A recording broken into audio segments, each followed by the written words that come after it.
Hey guys, welcome to Joe Knows. I'm so glad that we get to meet again. We're in the Sermon on the Mount in Matthew, and I want to talk to you a little bit about treasure.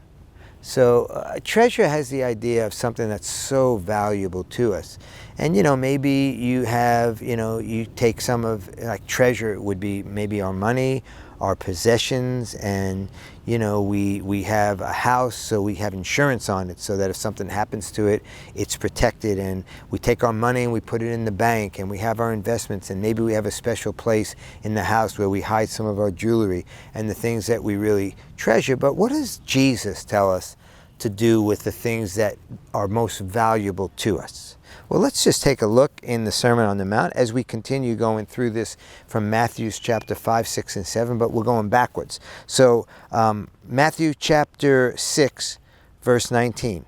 Jesus says, "Do not store up for yourselves treasures on earth, where moths and vermin destroy and where thieves break in and steal." So Jesus says, hey, you're going to have treasures, and I don't think he's saying don't use a bank and don't have insurance on your house and don't have a lockbox where you keep your jewelry, but I think he's talking about what actually our treasures are. And he says, don't store up for yourselves treasures on earth. Don't try and accumulate and gather to yourself things in this earth, that are things that are available for us, our stuff. He says, no, but store up for yourselves treasures in heaven, where moths and vermin do not destroy and where thieves do not break in and steal.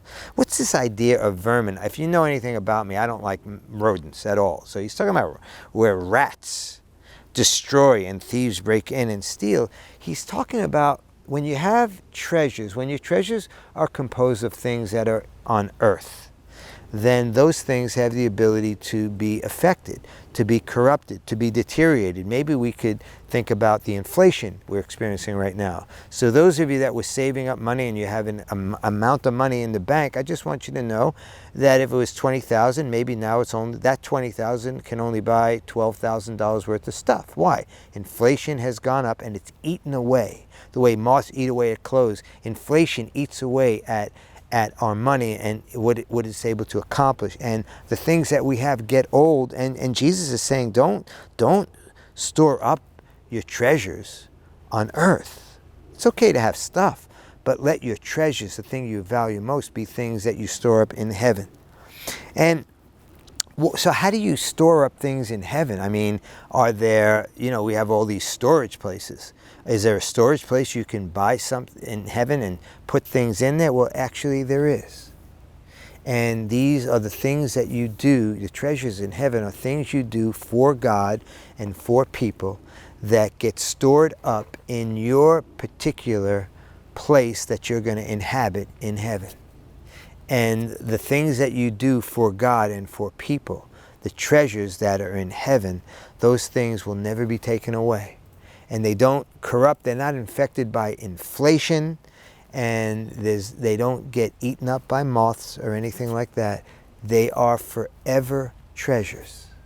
So as you and I think about the things that we value most, that we treasure most, we need to make sure that it's the things that we do for God and for people. You see, because when you serve God, we're told to love the Lord your God with all your heart, mind, soul, and strength, and to love your neighbor as yourself. And it says they're the same. Loving God and loving people are so similar, because when we love people, they're the ones that are created in God's image, and God created them. And that's how we will have treasures that will never be taken away. Just a couple of more verses right at the end I want to read. Jesus says this, no one can serve two masters. Jesus understood that the treasure that people have is money. That's what it is. So when he said treasures on earth, he was talking about people that chase after money. So he wraps up and he says, no one can serve two masters. Either he will hate the one and love the other, or he will be devoted to one and despise the other. And he wraps up with this, you cannot serve both God and money. Where is your treasure? it's not a bad thing to have money, to accumulate money. Money is something that can provide earthly treasures and meet the needs of people while on earth. But if that's your treasure, if money and the things money can buy is your treasure, then you're going to have a tough time loving and serving God. You can't have your treasures on earth and your treasures in heaven. Your treasures can be one place. I want to make sure that my treasures, I have a lot of nice things that God's allowed me to have, but that's not my treasure. My treasure are the things I do. My treasure's in heaven, and it's made up of what I do for God and what I do for God's people. You cannot serve both God and money. Make sure that you are serving God, and that's your treasure, and I'm going to make sure I'm doing the same. God bless you. Talk to you next time.